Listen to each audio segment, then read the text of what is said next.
to the next episode of Painting with Barb. No.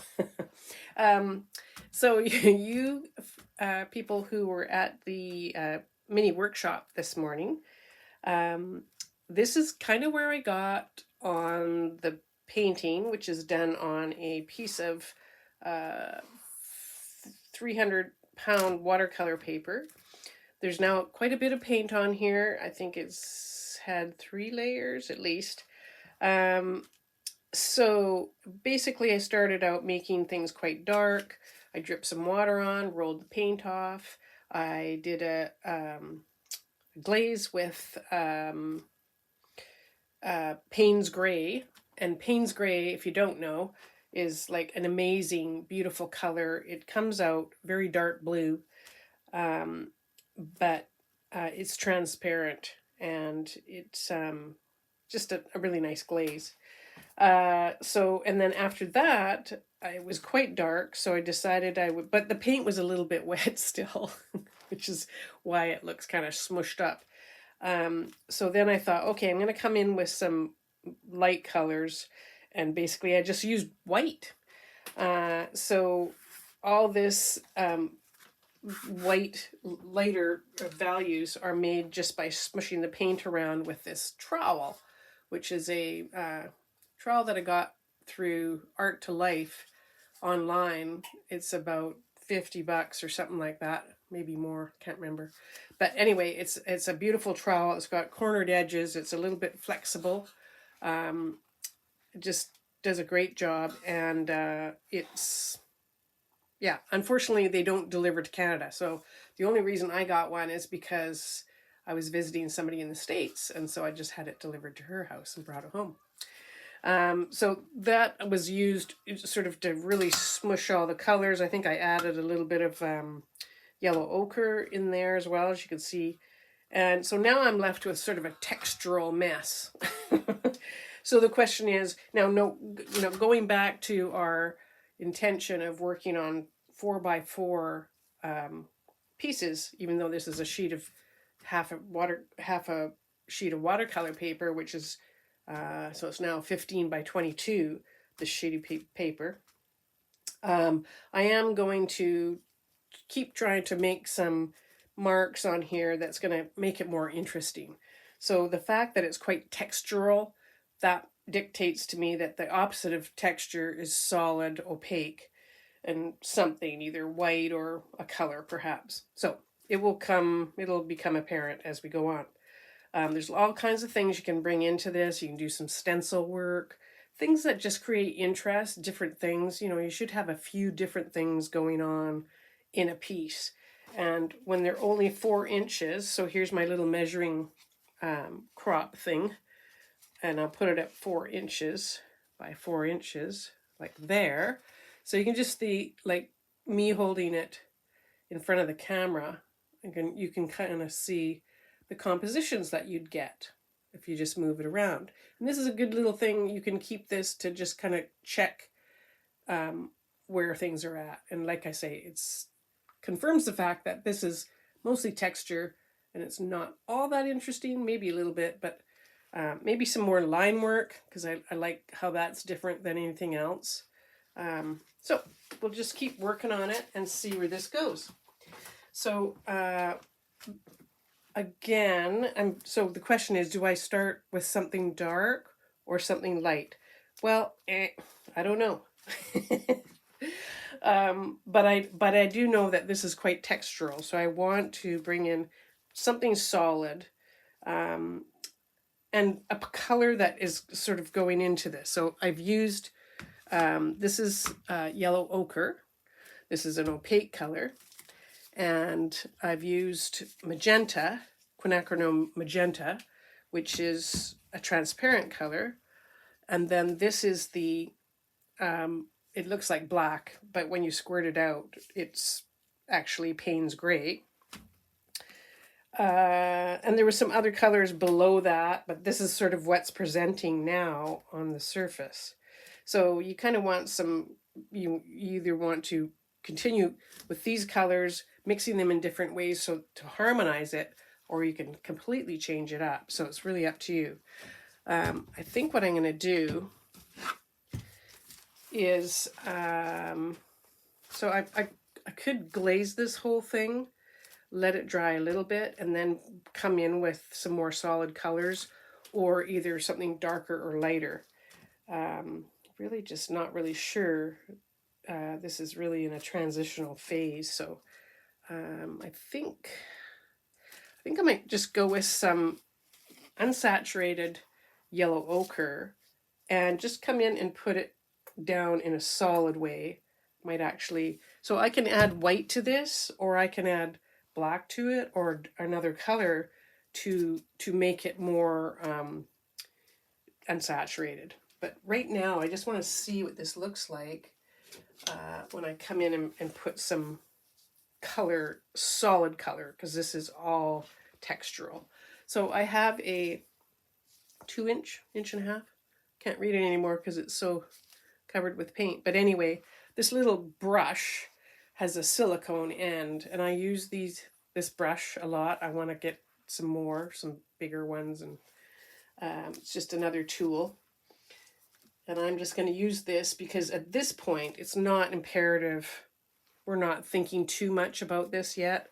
It's really about getting the colors and the contrast. Now I'm going through these lines because, I don't know,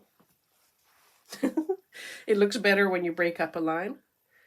Is that why? I don't know. So I'm putting this on with this tool because I don't want to get too thinky about it. I don't want to start going, oh, you know, dab, dab, dab. Even though, even just doing this, I'm trying to make it perfect. Now, my tendency is to go, well, I'll just use the trowel and spread this around, but then that's just going to create more texture. So I'm going to hold off on doing that.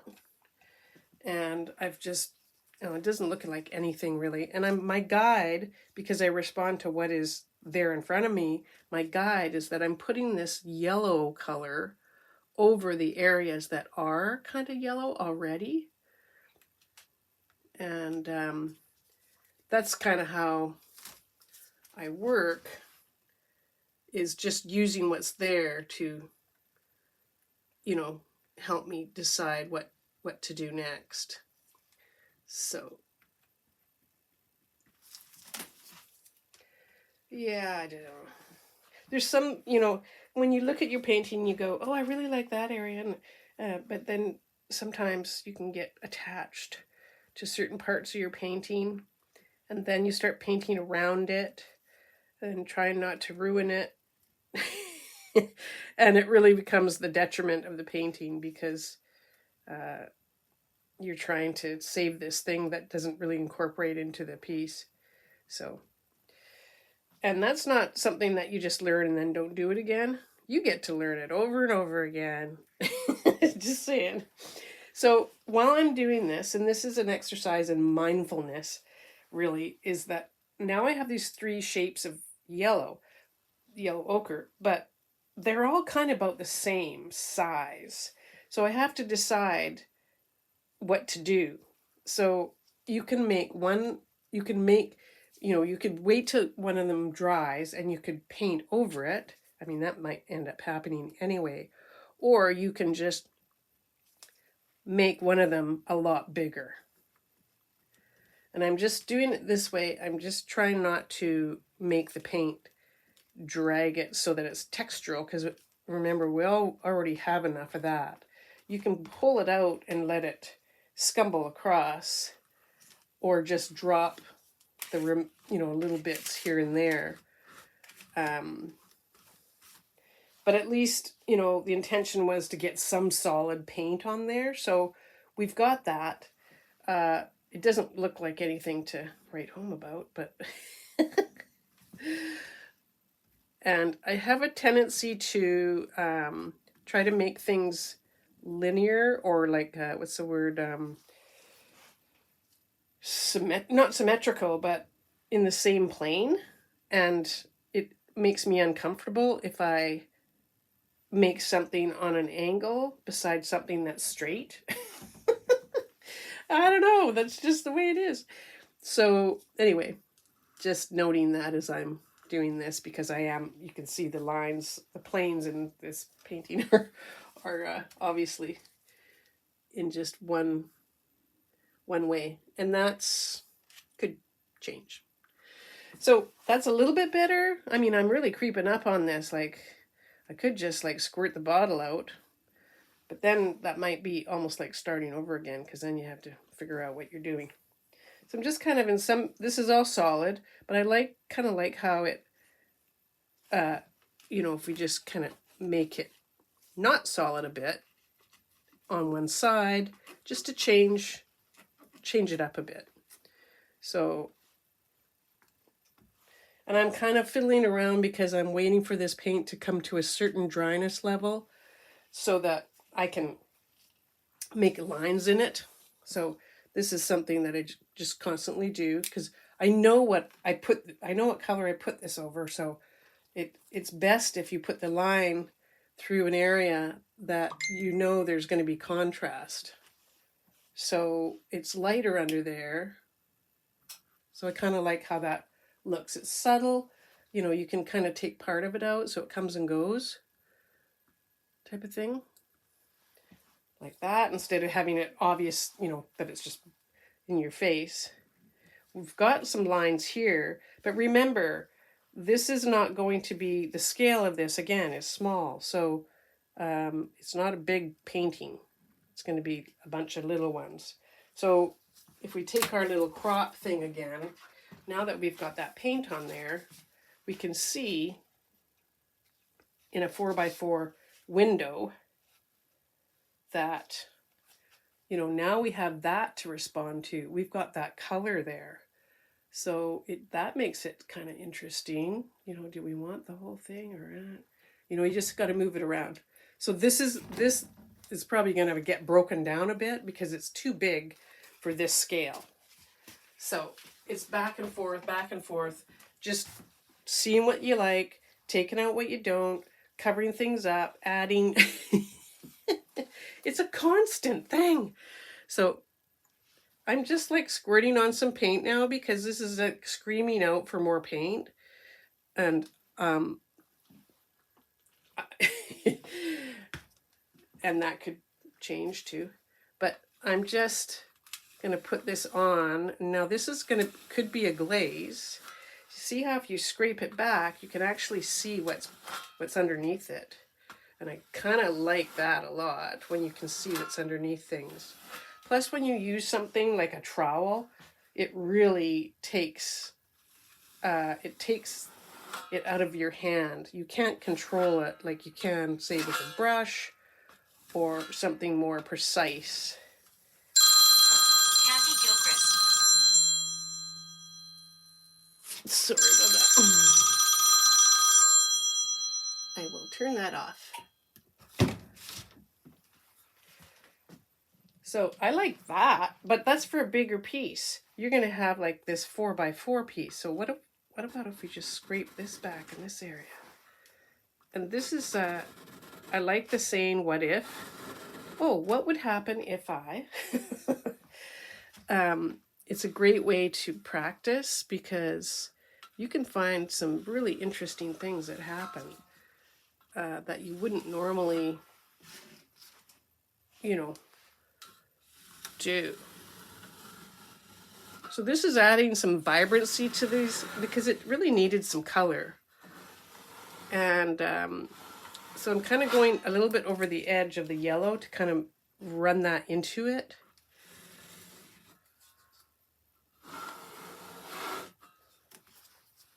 And I'm going to scrape this off again to see what's under there. Sorry, page is moving around. Take that to the edge of dripping paint on the floor.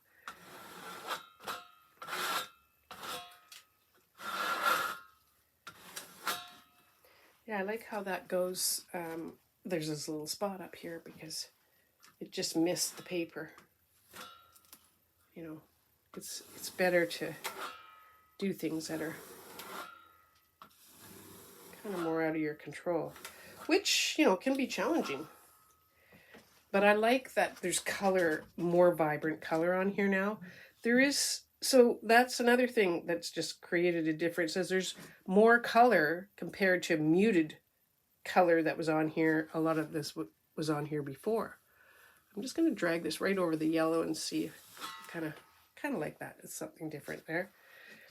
Need to kind of repeat. You don't want it all the same, but you want it somewhere else in the painting. So whenever I do something, I'm keeping that in mind. That kind of looks cool if you know, the word is echo, you know, echo that little mark or whatever somewhere else in the painting. And even just dragging this, I don't know if you can see in the corner, no. In the corner here, this yellow paint sort of dragged over this dark paint. And that looks, I like how that looks. So it's just a process of, you know, call and response, and just to see what's happening and what you like. And here I'm just putting some lines in because I like line work. Line work is, you know, you can make lines in different ways. This is just one way. Making lines is just something different than, you know, paint. And it gives it some, I think it gives it interest. I can sort of get carried away with the line work because I like it so much. And so sometimes I have to, you know, later on I'll come back and paint over parts of it, just depending on what it needs. And then just a bit of smushing. So that's kind of bringing the colors together. You know, I'm picking up some paint here and I'm just mixing it right on the paper. And that's just giving it a more textural look as opposed to, you know, the thick paint. So this could become something that's recognizable. I don't know. It could be just completely about design and composition and just completely abstract, but it's too early to tell. But that is a transition that's happening in my work, is that something starts to evolve at some point, and then I'm just listening to that and going with it. So I'm just, while the paint's wet, you can do a lot. You can pull it back and go, do I like how that looks? And if you don't, you can just cover it up again. Or you can, basically you're mixing the paint on the paper. It's just nice to see what's below there. Again, I can't iterate that enough. It's just fun. Just have some fun. Don't worry about the finished piece or how good or bad it is. Just let it go. And once this dries, I'm going to start thinking about coming in with a little smaller scale and creating some little designs. I might use some stencil work next. I might come in with some more solid white, because then that really, and I do that throughout the work, because you're always going back and forth, like, okay, what does this need? You know, maybe it needs to be more clarified, like where's the lights and where's the darks? What do you want to show? You know, what do you want to feature in this painting? You know, and so what you feature is all about the value. So if you want people to see something, best way to do that is create a value difference that's that brings your eye there. You know, just that one, you know, now you're looking right there because I know this is dark and this is light. So, yeah, so it's just playtime. So next time I will let this dry and then I'll continue on and see where we get. Okay, bye.